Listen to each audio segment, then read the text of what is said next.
the VRN, and we're not sure how long our VRN funding is going to last for. If it runs out planned at present, then we are talking about Virtual School picking that website resource up and continuing to maintain it afterwards. So let me show you. I'll share now with you the website, and I'm hoping to navigate through it with you to show you how to use it and what it looks like. So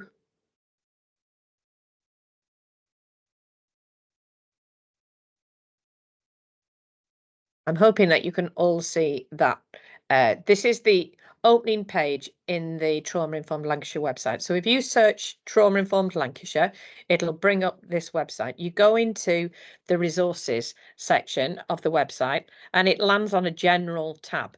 And in here, you'll find lots of little books that you can download, that you can give, that you can use as staff information. So there's the Little Book of ACEs, the Little Book of Violence Prevention, the Little Book of Trauma Informed. All of those are free to download and you can use as you see fit. There's also a whole load of 7-minute briefings that you can use in ongoing CPD sessions to explain different principles around about impact of trauma on the body, the neurobiological impact, and how we should respond to those within our organisations. So there's loads of resources there for you to use in your ongoing CPD. First resource I wanted to show you on the site is the organisational toolkit. And in the organisational toolkit, we really underpin what we mean by a trauma-informed approach within our schools. And we talk about a journey moving from trauma-aware to trauma-sensitive to trauma-responsive to trauma-informed. And basically, it starts with awareness and recognition, then it moves on to sensitivity, then it moves on to having your plans, your policies together in place, and then fully trauma informed. Your policies are all aligned with your practice, and all of your staff are singing from the same song sheet and working across the whole community. So in schools, that would be with parents and children as well. And we wanted to show that it really is a journey. Now, this organisational toolkit then also introduces an audit tool for you around about each of those 4 stages, looking, and it asks questions of you under each of those 4 headings: trauma aware, trauma sensitive, trauma responsive, trauma informed, under the titles of operational, leadership, workforce development, what your environment is like, your cultural responsiveness, and your quality assurance systems. So what you would do is, with your senior leadership team, just very quickly tick where you think you are in this in terms of fully development, in developed, or underdeveloped. And that will help you then decide what your action plan should be as a consequence. Now, that is quite a complicated and quite a big toolkit and very thorough. There is another resource that I'll show you as we move back into the main toolkit, the education toolkit section here. You go into, this takes you into the main body of the resources that are specific to education systems. So if we start off on the introduction to trauma-informed practice, that's your first tab within that setting. And in there are some more 7-minute briefings and a working with trauma resource pack, which is very comprehensive. But I want to introduce you to this model, which is how we are viewing you moving through a trauma-informed process. So it starts with senior leadership completing a trauma-informed audit, like the one I just showed to you, and then all staff being trained. And it does need to be all staff teams so that everybody's singing from the same song sheet and nobody is undoing anybody else's work and commitment. And then the school community agree a whole school policy, and there is guidance as we go through the website to help you write policies that are trauma informed around about your approaches to behaviour and relational based practice. And then similarly, as you move into section 4 on that development, model, the little bubbles here, it talks about supervision and reflective practice as a means of helping staff to develop their practice in response to the challenge of becoming trauma informed. And again, in the wider part of the toolkit, there is a reflective practice template that would help you to do that.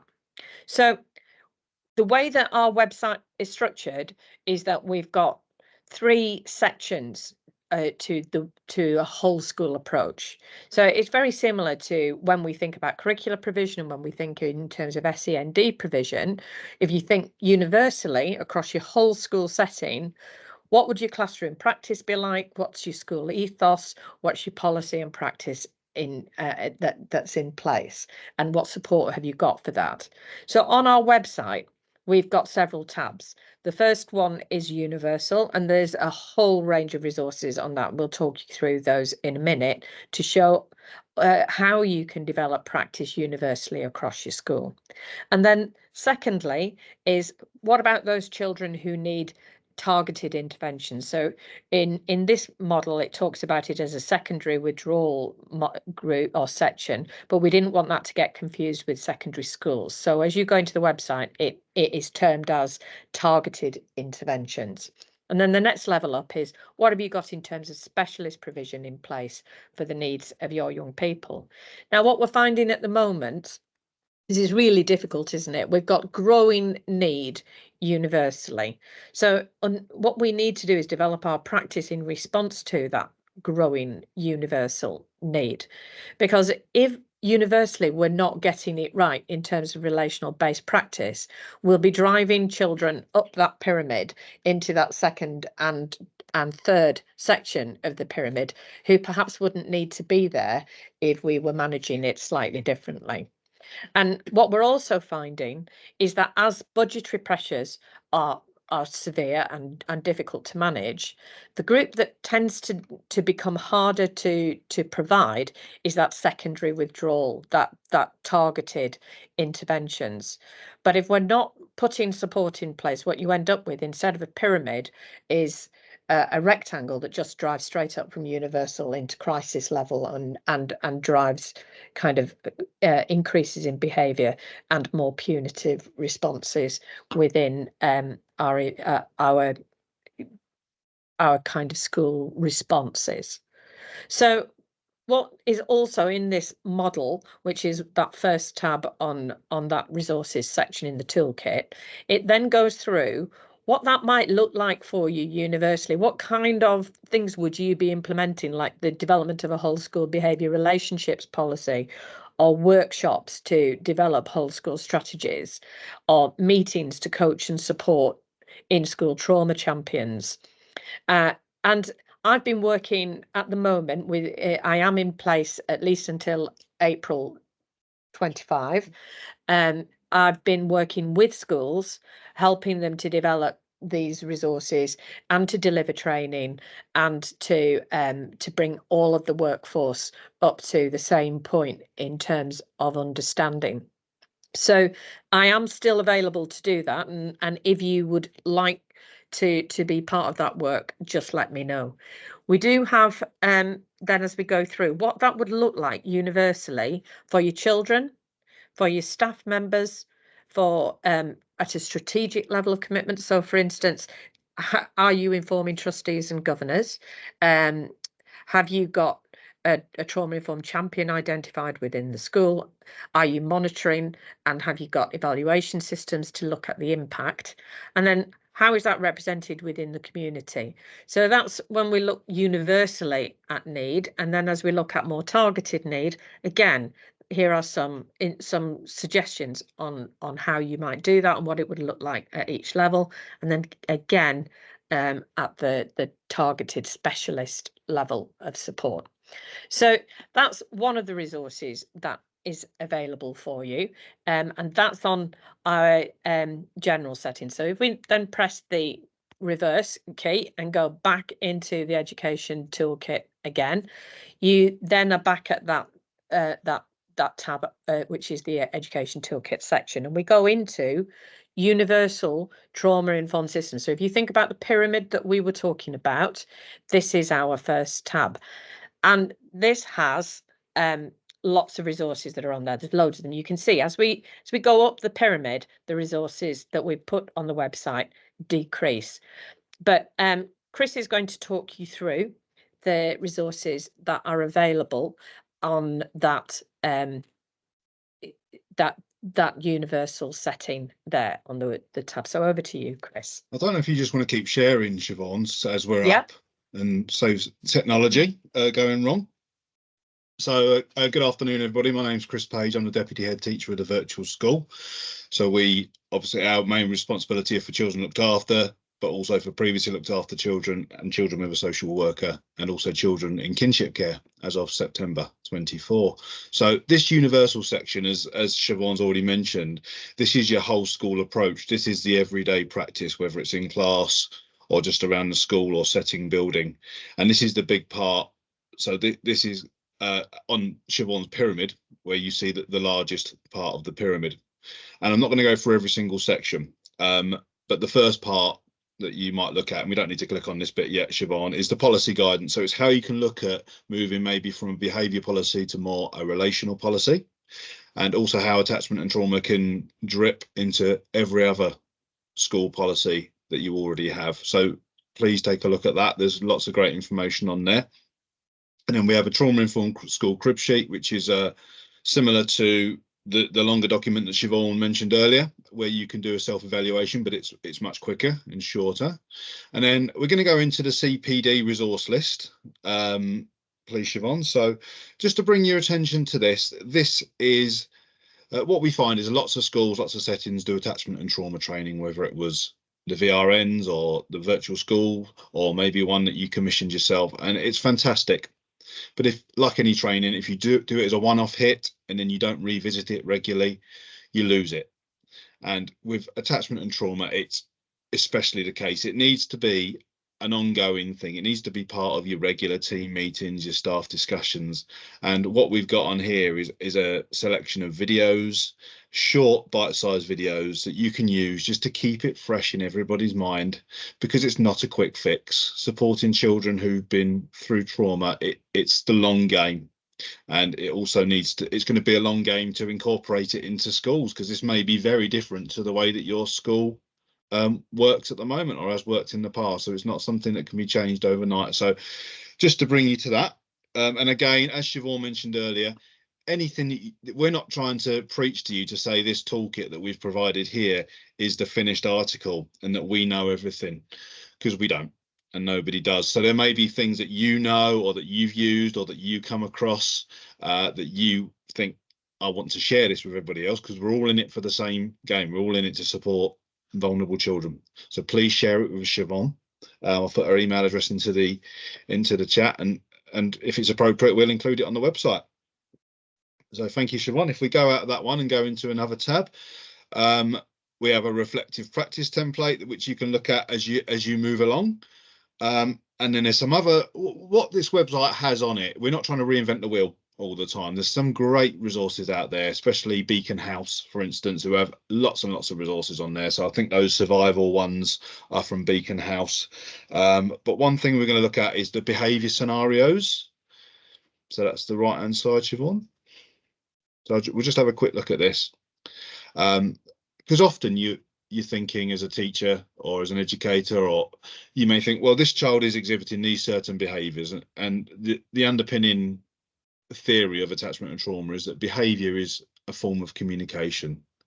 So what you may be thinking is, well, what's this child trying to tell me? What are they trying to say? Why are they behaving like this? Because they're not behaving like this to just make your life hard, even though sometimes it can feel like that. They're behaving like this for a reason. They're trying to communicate something. And here's some ideas here. If you could just scroll down, please, Siobhan. Just and we've taken these from some of these from a fantastic book, which is referenced at the bottom. So it's things like, what if a child is swearing in the school or in the classroom, or if they're absconding and running off, and so on and so forth. So there's some fantastic resources out there that we've linked to. I couldn't put them all there from this particular book because I would have infringed copyright.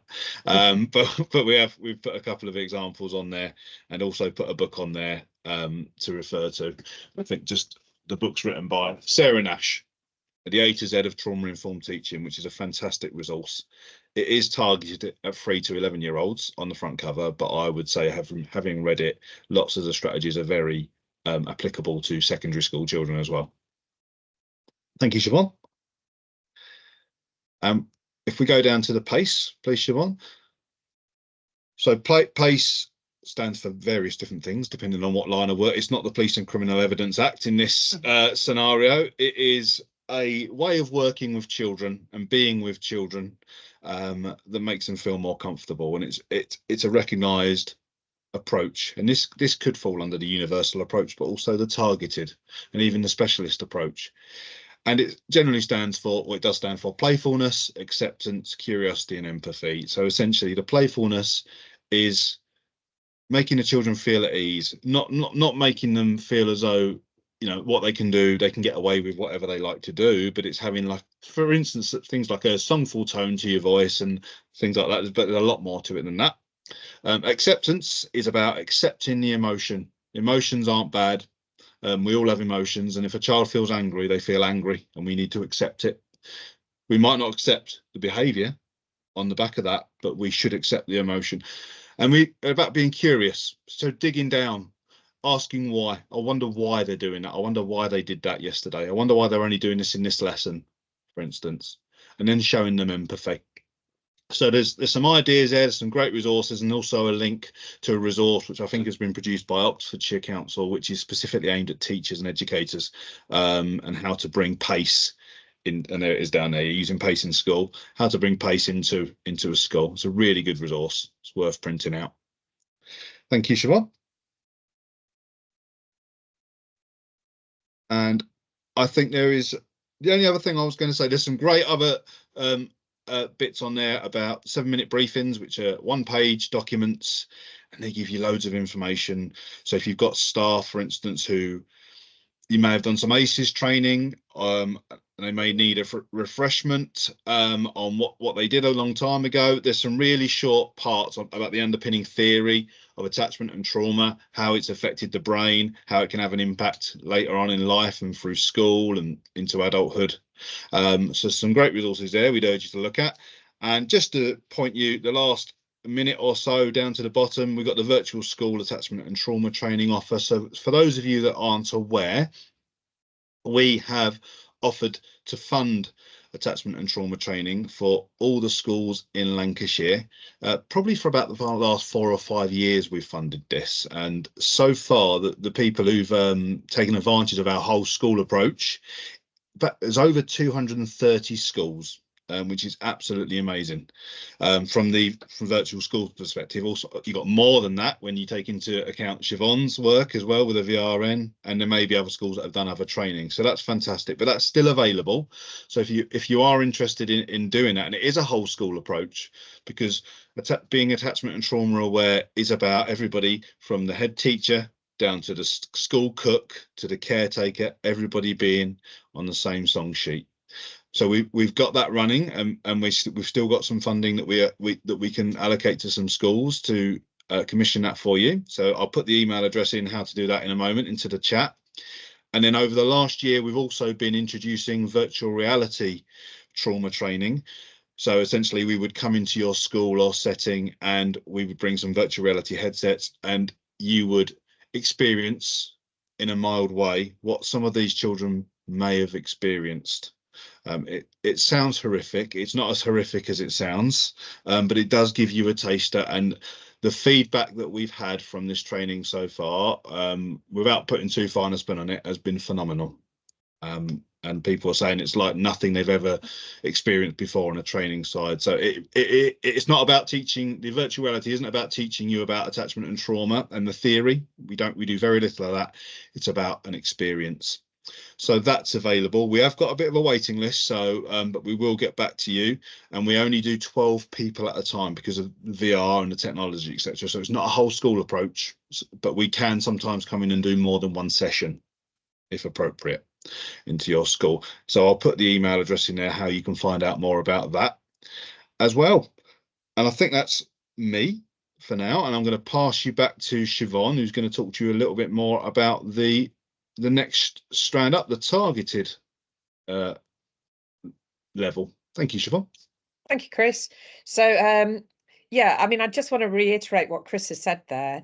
You know, we, as teachers, we all sit through some interminable inset and training sometimes, don't we? That feels like there's an hour of your life that you'll never get back. But this training, whether it be through myself or whether it be through the virtual schools, is stuff where people are talking about the reason why they came into the job, which was to make a difference in people's lives. You know, all of us want to be part of helping our young people to succeed and do well. And when you get into the heart of our job, that's when people come alive, and the training is always really, really well received. So don't worry about using these resources and being on your own.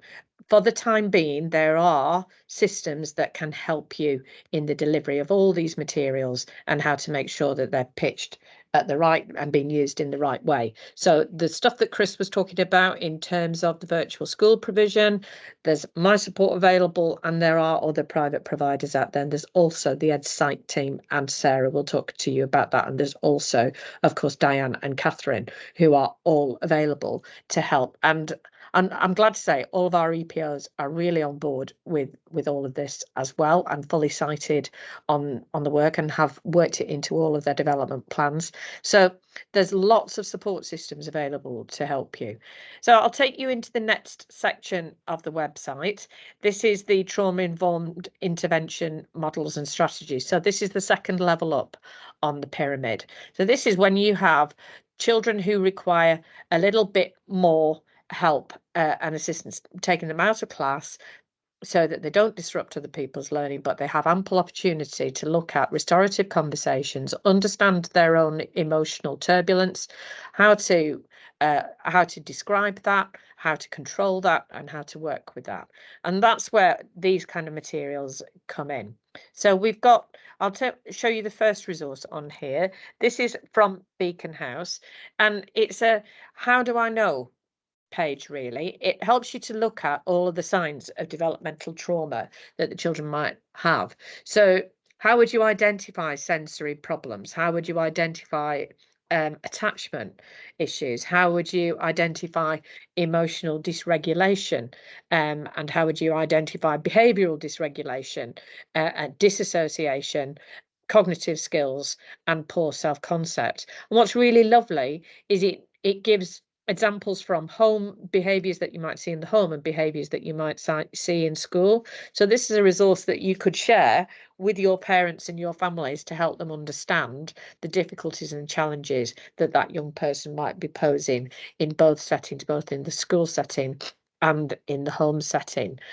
And then and I think that's a really important part of our work, isn't it? Making sure that if we understand what the neurobiological impact of trauma on a young person, and we are looking at behaviour in an informed way, asking the question, exercising professional curiosity, taking a step backwards and looking at what is this behaviour telling us, and if we can understand what we're seeing, but the child doesn't understand, or the parent doesn't understand, then that's an essential part of the jigsaw puzzle that's missing. So I hope that that resource would be helpful in there.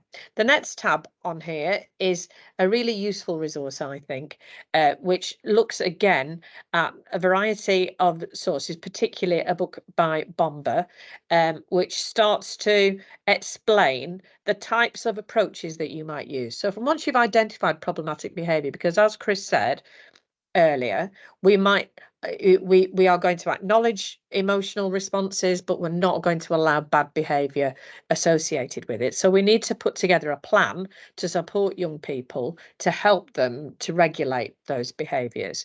So in this guide, we've got all sorts of practical strategies that might be useful that you could put into an IBP, an individual behaviour plan, to help for those children who require that intervention, that level of intervention. So they would be grouped under the terms exercise, rhythmic work, breathing exercises, music, mindfulness, comforting activities.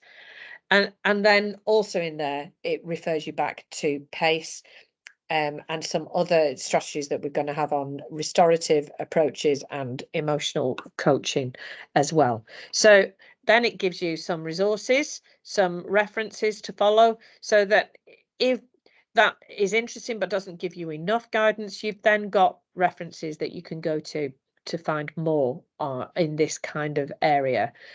So that's a common approach that we use on the resource. We give you some simple guidance and then some links if you want to do more research into that field yourself. So the next section on here is our trauma-informed spaces. And this is a gallery, if you like, of if you're going to be working in a trauma-informed way on interventions with young people to help them address their emotional security and their emotional regulation, then the rooms need to be supportive of that. And all too often, our settings trigger people. They trigger the parents, they trigger children, because they feel institutionalized and they feel like authority figures inhabit them. So how do we make it feel less so? Here are some examples of some really lovely rooms that have been created in order to create a sense of relaxation. Now, I know budgets are tight, I know it's difficult, but I hope as we go through the resources and the pictures that are on here, you can see cheapish ways, if you like, of kind of do-it-yourself ways of just softening up corners, spaces to make them feel comfortable. You know, putting a tablecloth when you're having an open afternoon for parents and you're bringing them in, make them feel valued and respected. Setting some flowers in there, putting their tablecloth on, creating comfortable, using signage to help with that, and just creating a nice atmosphere. You know, how it asks us questions of ourselves really in terms of how welcoming are our reception spaces into buildings. If the first thing they see is a sign saying we won't tolerate negative behaviour and we've got a zero tolerance approach to rude and aggressive parents, is that really the first message we want to be giving across, or are we trying to create an atmosphere of welcome? So this, what we're hoping is that you will send us lots of pictures of your staff rooms, your entrance areas, your intervention rooms, your learning mentor rooms that create those kind of welcoming and warm spaces for people. And we'll keep adding them to this website so that we've got a gallery of what to do. For those of you that are old enough, you'll remember Tony Hart and Take Heart. We might put some nice like music behind with the pictures showing. I don't think we'll really get as far as doing that, but it would be nice. So please help us to add to those trauma-informed spaces. The next two resources on there are have been worked on by Diane and Catherine, and they're a brilliant resource for if you have a child who is really struggling and you are considering exclusion with them. It kind of is lots of different things that you could think of for doing under different headings, like exploring their SEND need, looking at your curriculum, looking at your social skills development, what mentorship and coaching could you have in place, and what work have you done with the family and the community. So I know that when we're at that point of exclusion, many of you will have done most of this stuff already, but it can be useful when you're putting an IBP together to look at these headings and see which of these strategies that are being suggested on here could be employed at a preventative level to stop them from reaching that level of being considered for exclusion. So there's a primary resource and there's a secondary resource. So you can see that the resources at that intervention level are less, and that's because you'll find that as we go up the pyramid, the need for resources lessens because of the number of children that are accessing it. But we would be very interested in receiving any of the materials that you use, particularly around about we're conscious of what's missing off here is some activities that you could use with children and young people around about supporting emotional regulation, understanding their emotional state, how to spot when they're becoming dysregulated. So if we could build a bank up of those kind of resources that you are using in your schools to good effect, it would be great to share those with other people. Part of the feedback form that Siobhan as well that we're sending out is people can put their ideas on there and things that are working for them. Yeah. So that's the second tab, and now Sarah's going to take us through the next section, which is on specialist and high level need. Okay, hi everybody. I'm Sarah Purcell, Senior Educational Psychologist. I manage the South Educational Psychology team.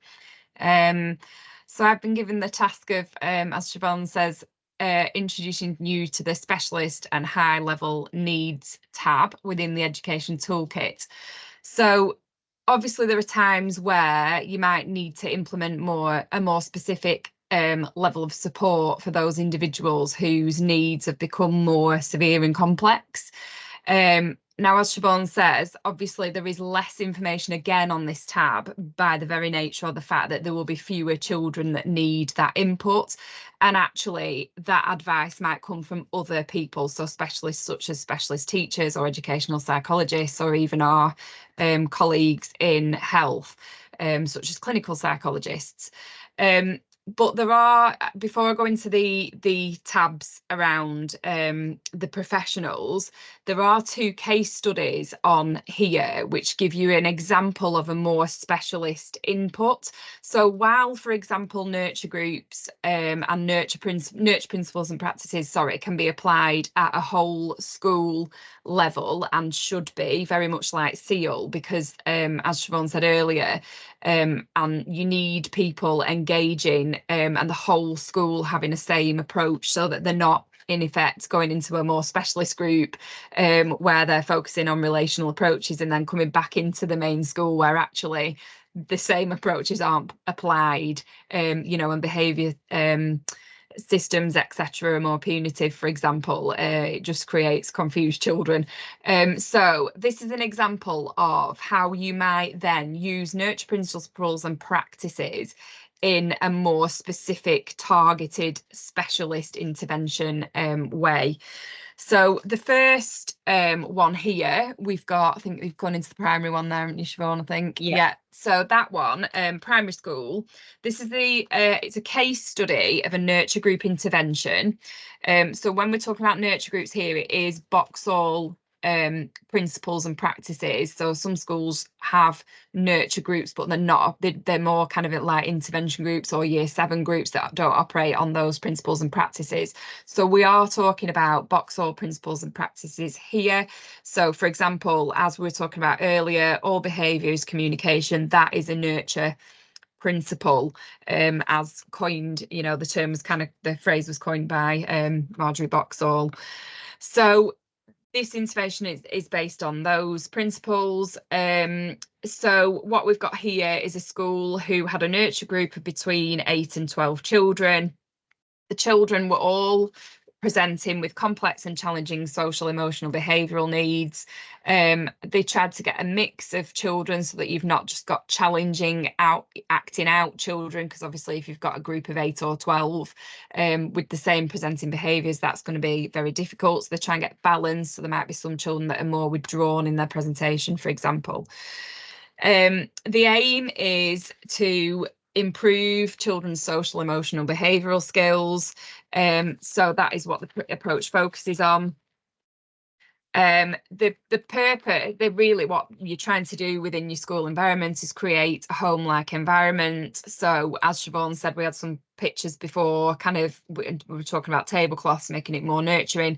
That's the idea. It's creating a home-like environment within your school setting for this group of children. This is what they did in the case study. So they had a kitchen area where there would be a focus on making food and sharing food, because conversation happens when you're doing that, develops all of those early learning behaviour, social skills that children develop usually earlier in their life from being at home. So yeah, what you're looking at then is also senior leadership team would need to be involved in an approach like this. You would need specialist intervention in terms of advice from specialist teachers, EPs, anybody that knows about nurture principles and practices. You'll need to have kind of a more in-depth read of that case study, but at the end of it, just to give you an idea, there were 2 children that they looked at, and one of them, child A, showed an improvement of 60 points on a Boxall profile, which is what's used to measure pre and post their social, emotional and behavioural skills pre and post the nurture group intervention. And that child, after 14 months, which seems to be a long time, but isn't necessarily in the realms of nurture, they were almost completely reintegrated back into their mainstream classroom. Child B showed an improvement of 21 points on the Boxall profile after 9 months, and they were preparing to be reintegrated on a full-time basis into their mainstream classroom. So it does work, and we did a lot of nurture group work 10 to 15 years ago in Lancashire, so we know it works, and that's a case study from one of our schools. So it was a case study, Sarah, that was carried out by Lancaster University, by Professors Joe Waring and Rebecca Hibbin, and it is available if you want to look it up on the internet. It goes into much more detail. We just pulled out some excerpts for this. Yeah, perfect. There is also a secondary case study on there. So going back to the tab. And this is the similar kind of thing. So it's looking again at nurture provision, but done in a different way in high school. This is one of our high schools who used nurture in 2 slightly different ways. So they have implemented a nurture facility, which includes 12 to 15 children. It's mainly aimed at year 7 pupils. Some year 8s have also attended where they felt that was beneficial. A full timetable of 5 lessons with break and lunchtime at the same time is how it's structured. It's staffed by a specialist teacher and some 1 or 2 LSAs as well, depending on where the need is at what time. They've also got a tutoring model. So this is a recently established model within that setting. That's focusing on 2 or 6 children at a time and 1 teacher and support from learning coaches as well. There's a focus on children with on EBSA, so emotional based school avoidance. Children that are experiencing that are included within this intervention, and also home tutoring is an option as part of that. So again, have a read of that in terms of an example of a more specialist intervention. Okay, and then if we're going back here, so this is back to the specialist tab. Just to say a little bit about this, because some of this will be signposting. So when you're feeling in line with the code of practice, you've done assess, plan, do, review, children are really struggling still, they're not making progress, they've maybe got more severe and complex needs emotionally as a result of trauma or other social, emotional, behavioural things that have gone on in their lives. You might want to make a referral. So it says there, children and young people psychological services. So that is obviously our partners in the NHS and health. Often it's clinical psychology. They work with families as well as with the child or young person. It's often around mental health difficulties. And then we've also got the SEND specialist teaching service. So that link, I actually checked that this morning, that isn't working. So we'll sort that out so that it does go through to the SEND specialist teaching page. In the interim, you can search it on the intranet if you just put SEND specialist teaching service, or even go and search inclusion, and then it will you can follow it through that way and find them there. There is information there on the types of packages of support and what's available from the specialist teaching service if you want to make a referral into them. In terms of educational psychology, again, that link there takes you through to information about how you can get support from the educational or involvement from the educational psychology service. It is unfortunately quite limited at the moment because we only have a small amount of time that we can offer SEN support, because we're spending a lot of our time on EHC needs assessment and statutory work. However, that is via the school. So there's information there on how SENCOs can request involvement for educational psychology. It is a consultation system, so you need to prioritise the children in your school that you want to discuss.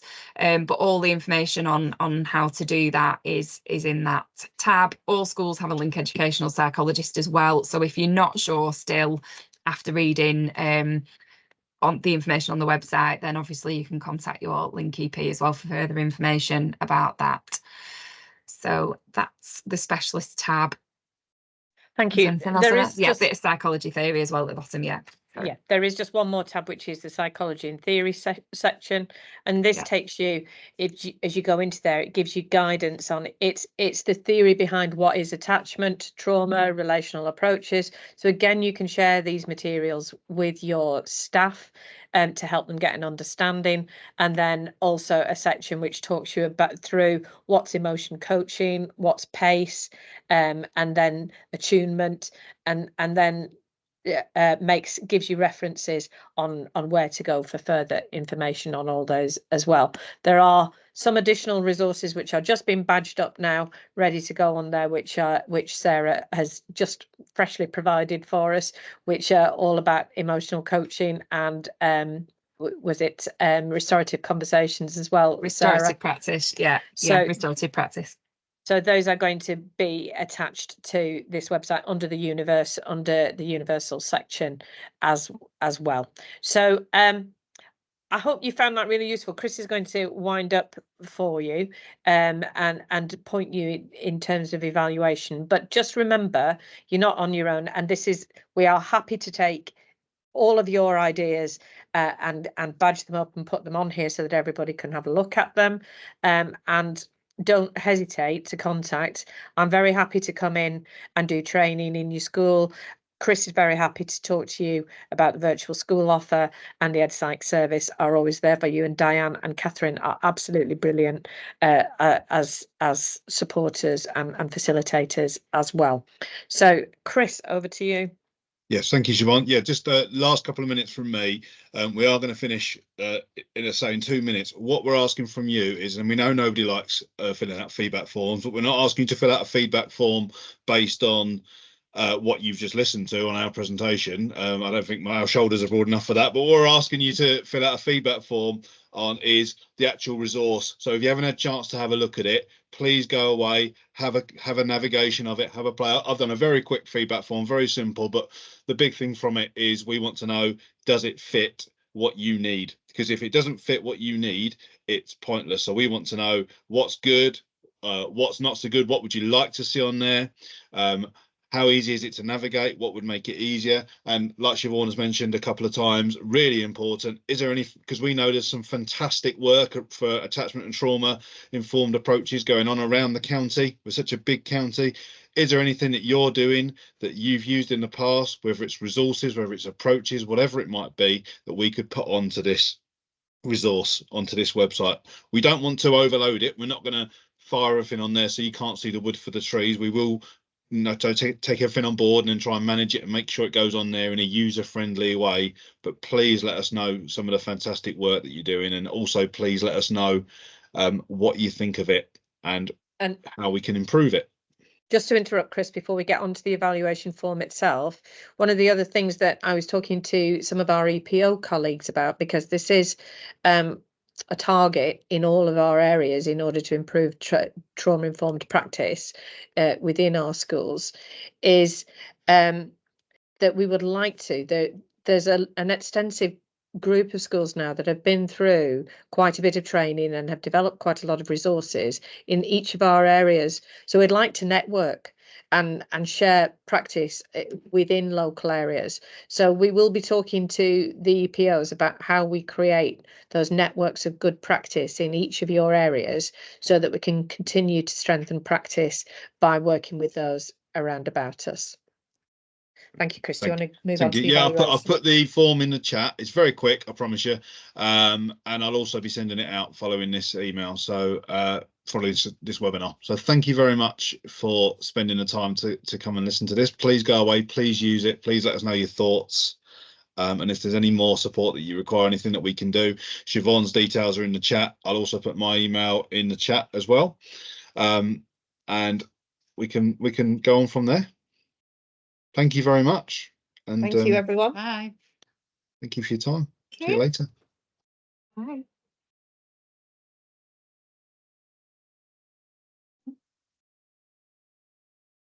Start my email in now before I forget.